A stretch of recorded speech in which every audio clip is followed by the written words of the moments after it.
जय खानदेश। आज 26 जानेवारी 2024 भारत आपला 75वा प्रजासत्ताक दिवस साजरा करायना आणि या 75व्या प्रजासत्ताक दिन्या तुमले सर्वांसले हार्दिक हार्दिक शुभेच्छा।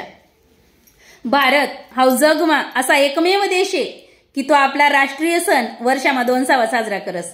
तुमले ही गोष्ट माहिती असेल तर नक्की कमेंट करीसन सांगा। आणि दुसरं एक सांगणं म्हणजे आपण झेंडावंदन हा 15 ऑगस्ट आणि 26 जानेवारी या दोन्ही दिवस करतस।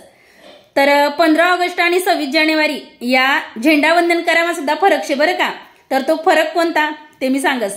तर 15 ऑगस्ट 1947 या दिवस आपला भारतले स्वातंत्र्य भेटणं होतं, म्हणजेच ब्रिटिश राजवटीतून आपण मुक्त होईन होतो आणि स्वतंत्र भारत हा 15 ऑगस्ट 1947 ना दिवस उदयाला येलो होता, म्हणून आपण तो स्वातंत्र्य दिन म्हणून साजरा करतस। हा आपल्या सर्वांसलेच माहिती आहे। पण झेंडावंदन करण टाइमले झेंडा कसा फडकावतस तर झेंडा जो आहे तो दोरीना साह्यातून बांधेल रास आणि दोरी ओढत ओढत तो झेंडा वरे लई जातस आणि त्यानंतर तो वरे फडकावा मायस। अशा पद्धतीतून 15 ऑगस्टना रोज झेंडा फडकावतस। आणि 26 जानेवारी हा आपला गणतंत्र दिवस म्हणजेच प्रजासत्ताक दिवस आहे।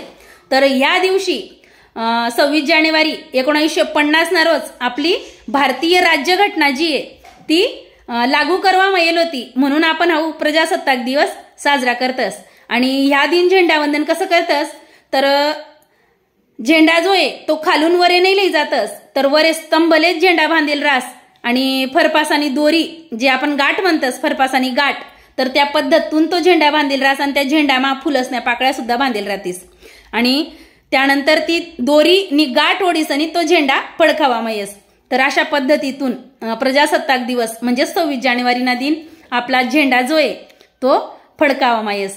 तर 15 ऑगस्ट ना दिवस जो झेंडा फडकावतस तर त्याला ध्वजारोहण असं म्हणतस।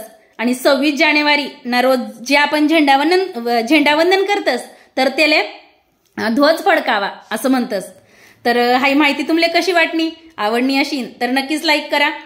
जय खानदेश, जय महाराष्ट्र, जय भारत।